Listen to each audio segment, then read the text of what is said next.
2024-এর গতির জ্বরে 2 নম্বরে আছেন নাহিদ রানা। গতির জ্বর তোলায় বাংলাদেশের পেসাররা পেছনের সারিতেই বলা চলে। সেই অর্থে এক্সপ্রেস গতির বোলার বাংলাদেশ কখনোই পায়নি। নাহিদ রানা তাই যখন ঘরোয়া ক্রিকেটে গতির জ্বর তুলেছিলেন, প্রথম অনেকেই স্পিড মিটার ভুল বলেই মনে করেছিলেন। কিন্তু সময়ের সঙ্গে নাহিদ গতির জোরে বিশ্বাস করতে বাধ্য করেছেন। তিনি বাংলাদেশের প্রকৃত প্রথম গতি তারকা। আন্তর্জাতিক ক্রিকেটে অল্প দিনের ক্যারিয়ারেই গতির কারণে ক্রিকেট বিশ্বের নজর কেড়েছেন তিনি। বাংলাদেশের কোনো পেসার বলে কয়ে 150 কিলোমিটার গতিতে বল করেছেন এমন দৃশ্য মাত্র কিছুদিন আগেও অবিশ্বাস্য ছিল।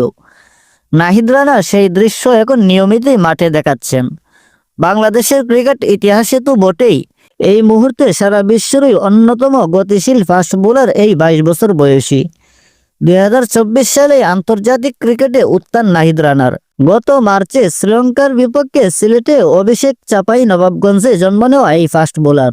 এরপর 6টি টেস্ট এবং 1টি ওয়ানডে খেলেছেন। তাতেই সময়ের অন্যতম গতিশীল বোলার হিসেবে নিজেকে প্রতিষ্ঠিত করেছেন নাহিদ।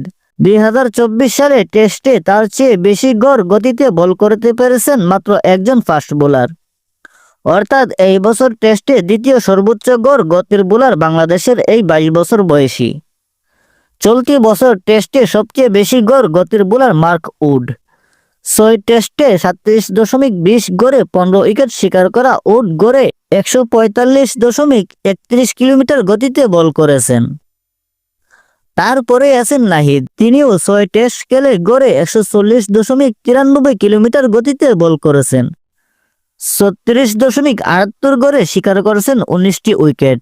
চলতি বছর 140 কিলোমিটার গতিতে নিয়মিত বল করা বোলার আছেন আর মাত্র 2 জন।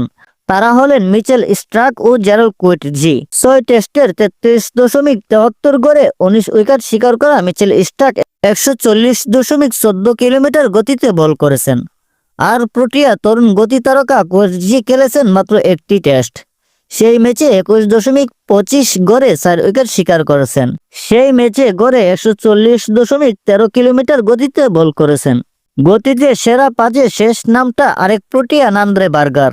2 টেস্টে 22 গড়ে 7 উইকেট শিকার করা এই পেসার 138.26 কিলোমিটার গতিতে বল করেছেন। চলতি বছর অভিষেকের পর বাংলাদেশের ক্রিকেট ইতিহাসের সর্বোচ্চ গতির বলটি করেছেন নাহিদ রানা।